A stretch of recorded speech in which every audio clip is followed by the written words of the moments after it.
My rich grandmother spotted me and my 6-year-old daughter at a family shelter. She asked, "Why aren't you living in your Hawthorne Street house?" I froze. What house? 3 days later, I showed up at a family event and my parents turned white. Can you imagine being utterly broken, standing outside a family shelter, your 6-year-old daughter clinging to your hand, when your wealthy grandmother steps out of a black sedan and asks, with a chilling calm, "Why aren't you living in your house on Hawthorne Street?" My house? The sheer audacity, the betrayal, just hit me like a physical blow. What the hell was she talking about? If you've never tried to get a 6-year-old ready for school while living in a family shelter, let me paint a picture for you. It's like operating a small, chaotic airport where every passenger is emotionally volatile, the security line is shame itself, and you're doing it all with one sock missing. That morning, Leia's sock was the casualty. "Mom," she whispered, her voice a tiny anchor in my storm. "It's okay. I can wear different socks." She held up a pink unicorn sock and a white one that had seen better days. I just stared at them like they were evidence in some bizarre crime scene. "It's a bold fashion choice," I managed, a flicker of my old self returning. She giggled. "Very. I do what I want." And just like that, for half a second, the crushing weight lifted. I almost forgot where we were. Then the shelter door opened behind us, and the cold air slapped me back to reality. St. Bridget's Family Shelter. 6:12 a.m. The sky was still a bruised, ugly gray. The sidewalk damp, the air sharp with that metallic winter smell, like the world had been scrubbed raw. Leia adjusted her backpack, which was practically bigger than she was. I tugged her puffy coat zipper up and tried not to look at the sign above the entrance. Family Shelter. It wasn't the word shelter that cut me deepest. It was family. Like we were a category, a label on a box. "Okay," I chirped, forcing a brittle brightness into my voice. "School bus in 5 minutes." Leia nodded. She was brave in a quiet way that made me feel fiercely proud and gut-wrenchingly guilty all at once. Then, she asked softly, "Do I still have to say my address when Mrs. Cole asks?" My stomach clenched, so tight I thought I might double over. "I don't think she'll ask today, honey," I lied, hearing the tremor in my own voice. Leia didn't push. She just looked down at her shoes, then back up at me like she was trying to memorize my face, to make sure I was still me. "Mom," she said, her voice barely a whisper, "are we going to move again?" I opened my mouth, but no words came out. And that's when a sleek, black sedan, the kind that cost more than I'd make in a decade, slid to the curb like it owned the street. Not a taxi. Not an Uber. The kind of car that never, ever pulled up to St. Bridget's unless it took a wrong turn and regretted it instantly. The door opened. A woman stepped out in a tailored coat the color of midnight. Evelyn Hart. My grandmother. I hadn't seen her in over a year. My life was measured in before everything fell apart and after, and she was firmly in before. She looked exactly as she always did, composed, elegant, and terrifyingly sharp. Not cruel, but like she could end a boardroom argument with a single raised eyebrow. Her gaze landed on me first, recognition, then a flicker of confusion. Then it found Leia. Something shifted in her face. Something quick and sharp, like a hairline crack in glass. She looked up at the family shelter sign, then back to me. "Maya," she said, my name sounding strange, like she hadn't said it aloud in years. "What are you doing here?" My first instinct was to lie. Not because I thought she'd judge me. She probably would, but because I couldn't stand to be seen. "I'm fine," I said, the default lie of exhausted women everywhere. "We're okay. It's temporary." Evelyn's eyes flicked to Leia's mismatched socks, then to my hands, red and chapped from too much sanitizer, too much cold, too much life. Her voice dropped, growing quieter, more dangerous. "Maya," she repeated, "why aren't you living in your house on Hawthorne Street?" The world tilted. I blinked. "My what?" She didn't repeat herself like I was stupid, but like she thought I might faint. "The house," she said, enunciating each word, "on Hawthorne Street." My heart hammered so hard I could feel it in my throat. "What house?" I heard myself ask, almost a squeak. I don't have a house. Evelyn stared at me, as if I'd just spoken in a foreign language. I could practically see the calculations happening behind her eyes. Timelines, possibilities, lies. Leia tugged my sleeve. Mom, she whispered, her voice tiny. Do we have a house? I looked down at her, her eyes wide, hopeful in a way that truly hurt. I swallowed, forcing out the words. No, honey, I said gently. We don't. Evelyn's face went utterly still. And when my grandmother went still, it usually meant something was about to shatter. She stepped closer, not to me, but to Leia. She crouched down in front of her, which was frankly shocking. Evelyn Hart did not crouch for anyone. She sat in chairs that cost more than my monthly income and made everyone else adjust. But there she was, eye level with my daughter. You're Leia, right? She asked. Yes, Leia whispered shyly. Evelyn's expression softened, just barely. That's a beautiful name. Then her eyes lifted to mine, sharp once more. Get in the car, she commanded. I just blinked. Grandma, get in the car, she repeated, and there was no room for negotiation in that tone. Heat rushed to my face, anger, embarrassment, a weird wave of relief, all tangled up. Evelyn opened the back door. I hesitated. Leia looked up at me. Mom, she said, her small voice steady. It's okay. And the fact that my 6-year-old was comforting me was the final, devastating straw. I nodded. Okay. Leia scrambled into the back seat first, clutching her backpack. I slid in beside her, half expecting someone to tap me on the shoulder and tell me this was all a misunderstanding. As soon as the door shut, the silence inside felt expensive, heavy. Evelyn didn't drive immediately. She just sat there, hands resting lightly on the steering wheel, staring straight ahead. Then she spoke very calmly. By tonight, she said, I will know who did this. My stomach flipped. She turned her head to look at me, her eyes drilling into mine. I swallowed hard. Grandma, I don't understand. No, she said, a chilling certainty in her voice. You don't. And that tells me everything. She pulled out her phone, tapped once. Call Adam. A man answered quickly. Miss Hart, this is Evelyn, she said. Get the property manager for Hawthorne Street on the line. And I want a simple answer. Who has the keys? Who is living there? And whether anyone has been collecting money off it. My blood ran cold. Money? I stared at her profile, at the set of her jaw, at the calm way she said those words, like she was ordering coffee. And I realized I wasn't just embarrassed. I was standing on the edge of something much, much darker. If you'd asked me 6 months earlier if I thought I'd ever be living in a shelter with my daughter, I would have laughed. Not because I thought it couldn't happen, but because I thought it couldn't happen to me. That's a dangerous kind of arrogance, by the way. It doesn't protect you. It just makes the fall louder. 6 months earlier, I was still working as a nursing assistant at St. Jude's Medical Center. 12-hour shifts, call lights blinking like a slot machine, people asking me for things I didn't have, time, answers, miracles. I was exhausted, but I was surviving. And then I moved in with my parents. It was supposed to be temporary. It always starts with temporary. My dad, Robert, had that calm, reasonable voice that people automatically trust. My mom, Diane, had that soft smile that made her sound like she was doing you a favor, even when she was cutting you off at the knees.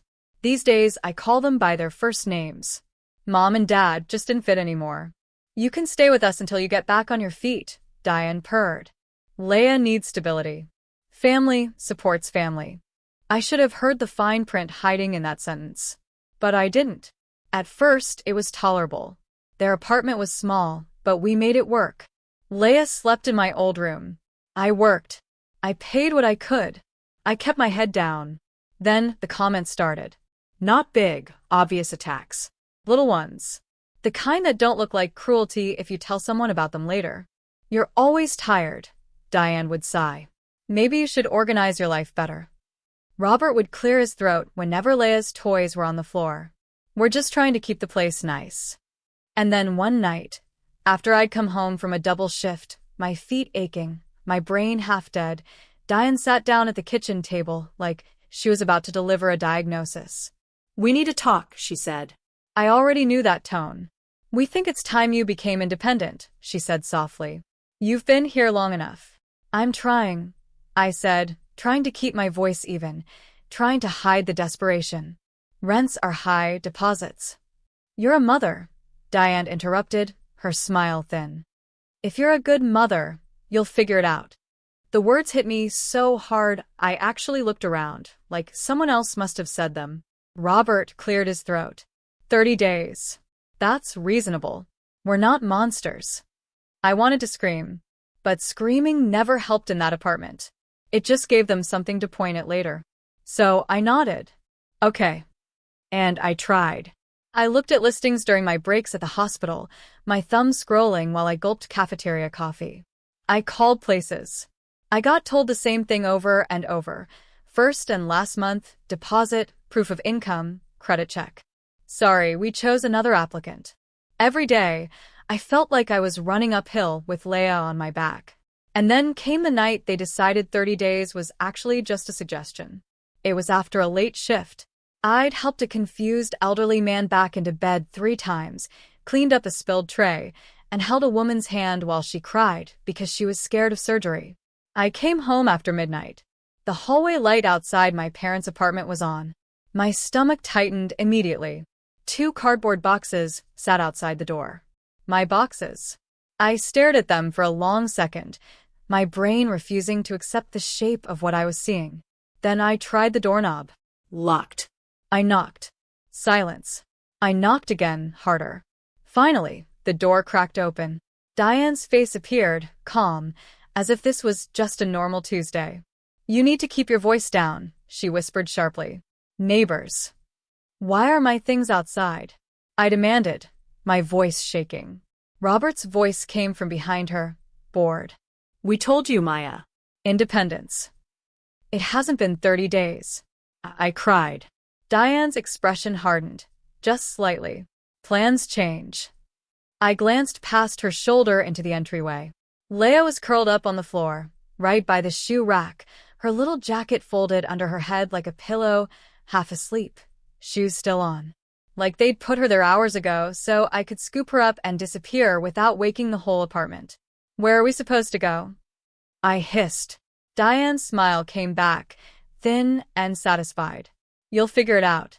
You always do." And then, as if she were doing me a huge favor, she added, "Don't make a scene." I stood there with my boxes in the hallway, the air buzzing in my ears. I stepped inside just long enough to crouch and slide my arms under Leah. She made a tiny, sleepy sound and automatically wrapped herself around my neck.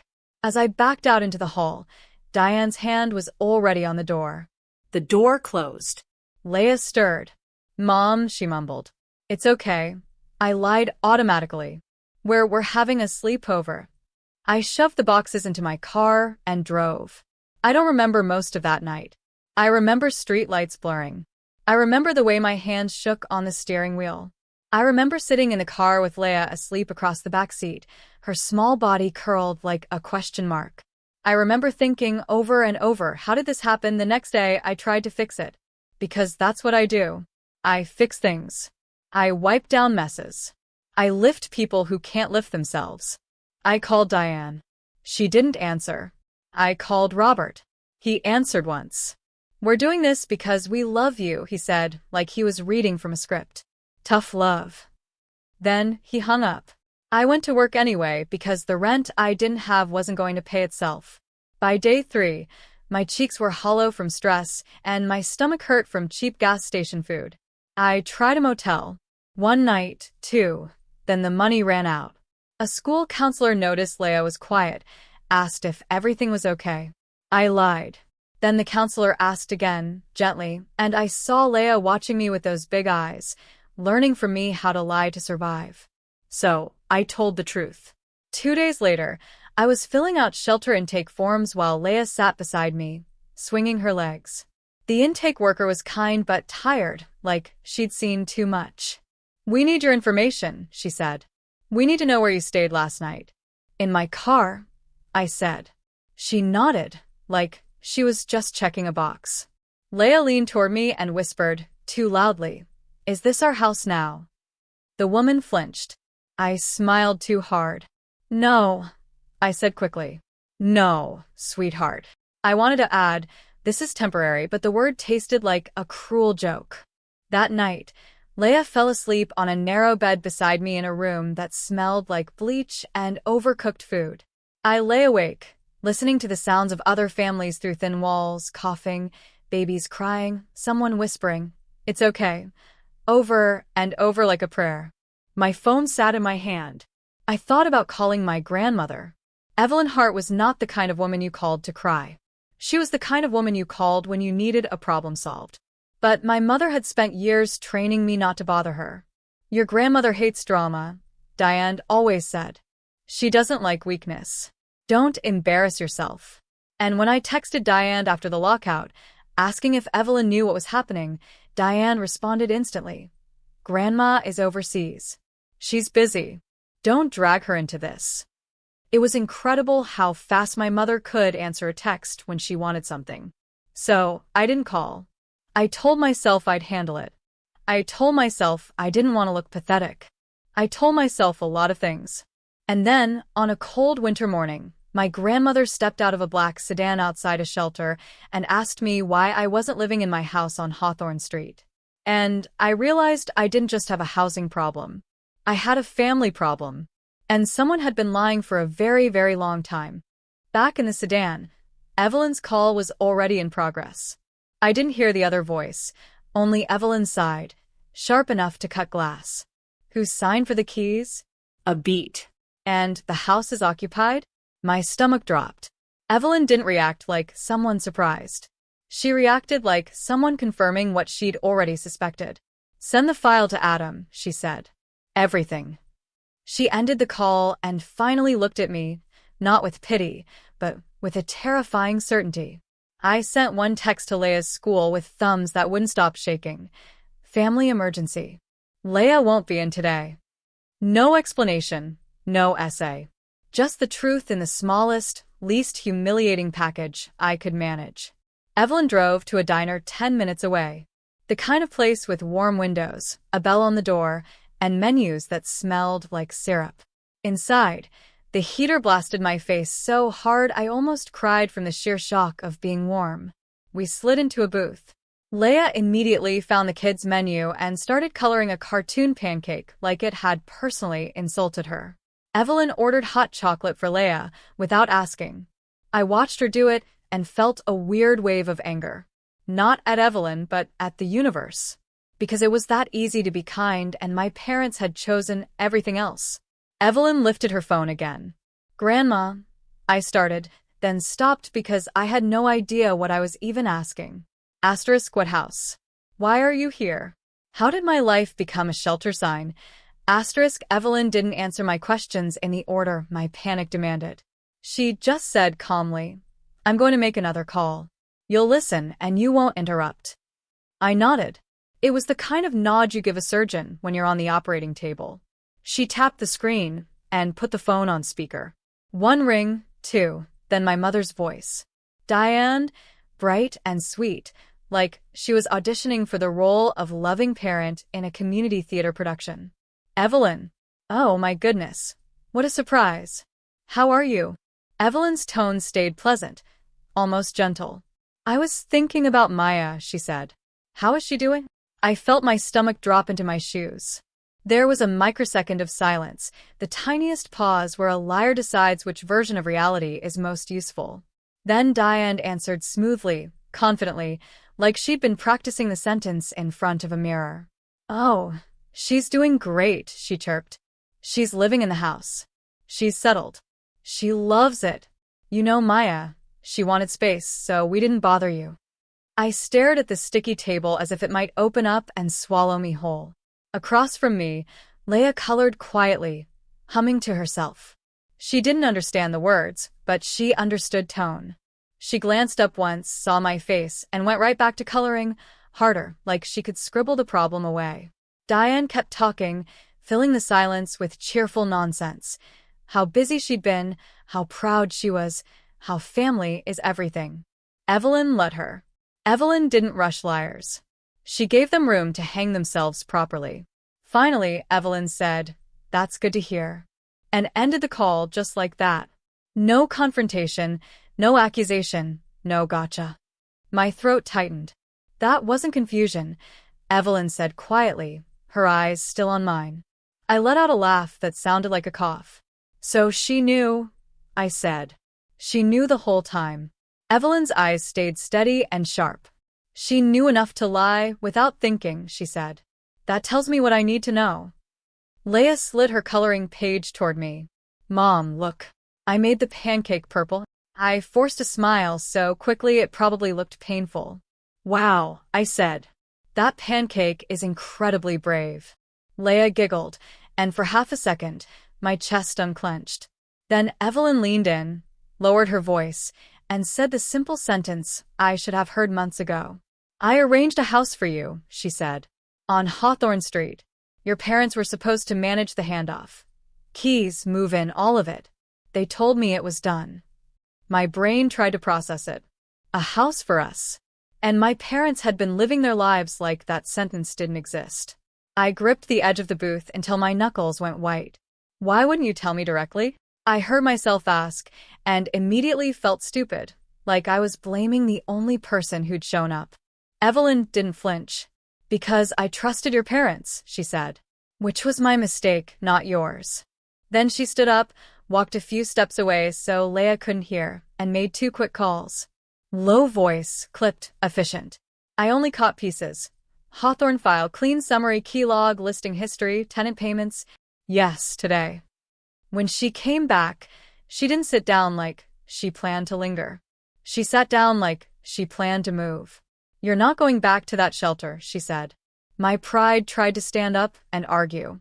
My exhaustion shoved it back down. "Okay," I whispered, which was the most honest word I'd said all day. An hour later, Leah was bouncing on a hotel bed like it was a trampoline where the world had never been cruel. She found the little complimentary soap, sniffed it dramatically, and announced it smelled like a fancy grandma. Evelyn stood by the window, phone in hand, watching traffic like she was watching a battlefield. She didn't tell me everything. She didn't have to. The point wasn't details yet. The point was that something was happening, something I didn't have to carry alone. That night, after Leah fell asleep in clean sheets with her stuffed rabbit tucked under her chin, Evelyn sat at the small table by the window and finally spoke again. "Your parents are hosting an event," she said. "Important to them. A venue, relatives, speeches, the whole performance." My stomach tightened. When Evelyn's gaze stayed on the city lights. "Soon," she said. "And we'll be there." She didn't say it like a threat. She said it like a decision already made. 3 days later, I stood in the hotel bathroom, staring at myself in the mirror. I looked like a version of me that had been put through a washer cycle and hung up to dry in a storm. Evelyn had insisted I buy a dress. Not an expensive one, just a clean one, a simple one. "You don't need armor," she'd said. "You need dignity." I wasn't sure dignity came in polyester, but I appreciated the sentiment. Leah wore a little blue dress and tights. She twirled once in the hotel room and said, "I look like a princess." "You do," I said, and my throat tightened. On the ride over, my stomach twisted so hard I thought I might vomit. "What if I freeze?" I asked quietly. Evelyn didn't look at me. "Then I'll speak." "What if they deny everything?" "They will," Evelyn said simply. "What if everyone thinks I'm—" I stopped because I didn't even have a word for the shame bubbling up. Evelyn glanced at me then, her gaze sharp but steady. "Maya," she said, "you've survived worse than a room full of liars." The car pulled up outside a venue I'd never have picked in my life. One of those hotel event spaces with soft lighting and hard smiles. The sign by the entrance read, "Hart Collins Family Dinner." Of course it did. My mother loved an event, not because she liked people, but because she liked witnesses. Inside, there were relatives I hadn't seen in months. Aunts, uncles, cousins, people with opinions and casseroles, except the casseroles had been replaced by catered hors d'oeuvres served on trays like tiny edible bribes. At the far end of the room, there was a projector screen and a microphone. Because my mother couldn't serve dinner without also serving a narrative. Before we went in, Evelyn stopped at a side door and spoke briefly to a staff member. A woman nodded and opened a small, private room next to the banquet hall, quiet, warm, stocked with water bottles and crackers. "This is for Leia," Evelyn said. "She doesn't need to be in the center of this." Leia took one cautious step into the room, then looked up at Evelyn seriously. "Do I get snacks?" "Yes," Evelyn said. "Good ones." Leia accepted that like it was legally binding. A trusted assistant stayed with her. Leia waved at me, completely unaware she was being protected from the family apocalypse. Then Evelyn looked at me. "You go in first," she said. I knew what she was doing. Let them see me before they saw her. Let them panic in silence. I walked into the banquet room alone. The chatter softened, then resumed, the way people do when they sense something but don't want to be the first to acknowledge it. Then Diane saw me. Her smile appeared automatically, then glitched like a bad Wi-Fi connection. Her eyes flicked over my dress, my posture, the fact that I wasn't wearing "I'm drowning" on my face anymore. Her hands tightened slightly around her wine glass. Robert noticed a second later, his laugh dying halfway through, his jaw clenching like he was biting down on a thought. Neither of them moved toward me. They didn't ask where I'd been. They didn't ask how Leia was. They did what people do when they're trying to calculate danger. They smiled and they waited. I stood near the edge of the room and let the silence do its work. Dry humor is sometimes the only thing that keeps you from screaming. So I let myself have one thought. Asterisk, look at us. A family dinner. The kind where everyone pretends the most important thing is the seating arrangement. Asterisk, a minute later, the room temperature changed. Evelyn Hart entered, calm, unhurried, completely in control. Beside her was a man with a slim folder and a laptop bag. The kind of person who looked like he'd never raised his voice in his life, because he didn't need to. Diane went pale. Not, "Oh, you surprised me," pale. More like, "I just realized my entire plan has a hole in it," pale. Robert straightened his shoulders, the way he did when he wanted to look like the victim before anyone had even accused him of anything. Evelyn nodded to a few relatives like she was simply attending dinner. Then she looked at my mother. "Diane," Evelyn said lightly, "before we eat, I'd like to clear up something you told me." My mother's smile tightened. "Of course, Mom." Evelyn's voice stayed calm. "You told me Maya was living in the house on Hawthorne Street," she said. The room quieted, not because everyone suddenly cared about Hawthorne Street, but because everyone suddenly cared about Diane's face. Diane's eyes darted. She set her glass down as if it had suddenly become impossibly heavy. "Well," she said, laughing too fast. "Yes, she." Evelyn held up a hand. "Let's not do this with guessing," Evelyn said. "Let's do it with facts." She nodded to the man with the laptop. He stepped forward and plugged into the venue's projector like he'd done it 1,000 times. The first slide appeared. Hawthorne Street. Summary. A murmur ran through the room. Diane's mouth opened. Nothing came out. Evelyn didn't speak like she was giving a courtroom speech. She spoke like she was reading the weather. "This house was arranged for Maya and Leia," she said, and the screen showed a simple line to match. Next slide. "Keys released to Diane Hart Collins. July." Evelyn let that sit for half a second. Then another slide. A listing screenshot. The Hawthorne House, marketed as a furnished rental. Photos of the living room, the kitchen, the bedroom. People leaned forward. Diane's hand started to shake. Next, a lease summary. Names blurred. Dates visible. Tenants moved in. August. And then the slide that made the room go dead quiet. A payment instruction page from the property manager file. Rent payout account provided by Diane and Robert. Evelyn's voice didn't rise. "Diane," she said, looking around the room, making sure everyone heard. "You didn't just take the keys. You rented out the home meant for my granddaughter and my great-granddaughter, and you had the rent sent to an account you controlled." Robert snapped first, loud, trying to take back the room. "This is inappropriate," he barked. This is a family event. Evelyn turned her gaze to him. Yes, she said. That's why I'm doing it here. Diane found her voice, thin and frantic. We were going to tell her, she said quickly. It was temporary. We need it. Temporary? Evelyn repeated, her eyes flicking toward the side room where Leah was unseen, but powerfully present. You displaced a child, Evelyn said, and the room went still. She paused just long enough, then finished the sentence, for profit. Someone gasped. Someone whispered, You've got to be kidding.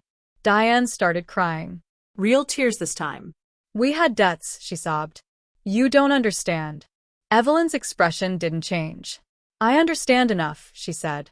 And I'm done funding your choices. She turned slightly so everyone could hear, and said simply, Starting now, Diane and Robert receive nothing from me. No more help, no more transfers, no inheritance. Robert's face twisted. You can't. I can, Evelyn said. And I already did. The man with the folder stepped forward, calm. Diane Collins. Robert Collins, he said politely. These documents are for you. A uniformed officer stood nearby. Not dramatic, not aggressive, just present. Because Evelyn didn't gamble with scenes like this. Diane stared at the papers like they were radioactive. Robert took them with shaking hands, then looked around the room and finally understood the worst part. This wasn't a fight anymore. It was a reputation collapsing in public. Evelyn's voice stayed level. You will not contact Maya, she said. You will cooperate and you will answer for what you did. Diane turned to me then, eyes wild. Maya, she begged. Tell her to stop. We're family. Something inside me went cold and clear. You should have remembered that, I said quietly, before you made a business out of my daughter's home. Diane's face crumpled. I didn't feel joy exactly. I felt relief. Relief that the truth was finally out loud. Relief that I wasn't crazy. Relief that Leah would never have to learn how to smile through humiliation the way I had. I didn't stay for the aftermath. I walked out of the banquet room, down the hallway, and opened the door to the private room. Leah looked up, cheeks full of crackers. Mom, are we done? I crouched and hugged her so tight she squeaked. Yeah, I whispered. We're done. She leaned back and looked at my face carefully, like she was checking for storms. Then she asked softly, Can we go home? I swallowed hard. Yes, I said. We can. Evelyn met us in the hallway. She didn't look back at the room. She didn't need to. In the car, Leah leaned against my shoulder and fell asleep. I stared out the window, my hands trembling. Grandma, I whispered. What happens now? Evelyn didn't take her eyes off the road. Now, she said, we take back what was meant for you. 6 months later, our life is boring in the best way. We live on Hawthorne Street now. Leah has her own room, her own curtains, and a crooked art gallery of drawings taped to the wall. She walks to school like the world has always been safe. That's the point. I'm still a nursing assistant, but by choice, not because I'm stuck. I'm finishing my RN track, one step at a time, and for the first time, my energy goes into the future instead of just survival. Evelyn never paid for my life. She showed up when it mattered most, and she made sure no one could ever intercept help again. Sunday mornings, she visits with pastries and pretends she's only here to see Leah. Leah doesn't buy it. Grandma Evelyn, she'll ask, do you like our house? Evelyn always pauses, like she's swallowing something heavy. Then she says, yes, I do. As for Diane and Robert, turns out you can't rent out someone else's home, collect the money, and keep calling it family. The rent they took didn't stay free. They were forced to repay it, and the investigation that followed made their respectable image evaporate. Once Evelyn cut them off, their hidden debts showed up like roaches under a flipped light switch. People stopped inviting them, calls stopped getting answered. My mother tried to contact me, not to apologize, but to negotiate. I blocked the number, because I'm done bargaining for basic decency. So, what do you think? Did Evelyn do the right thing, or did she go too far? Let me know in the comments below, and don't forget to subscribe for more true stories like this one.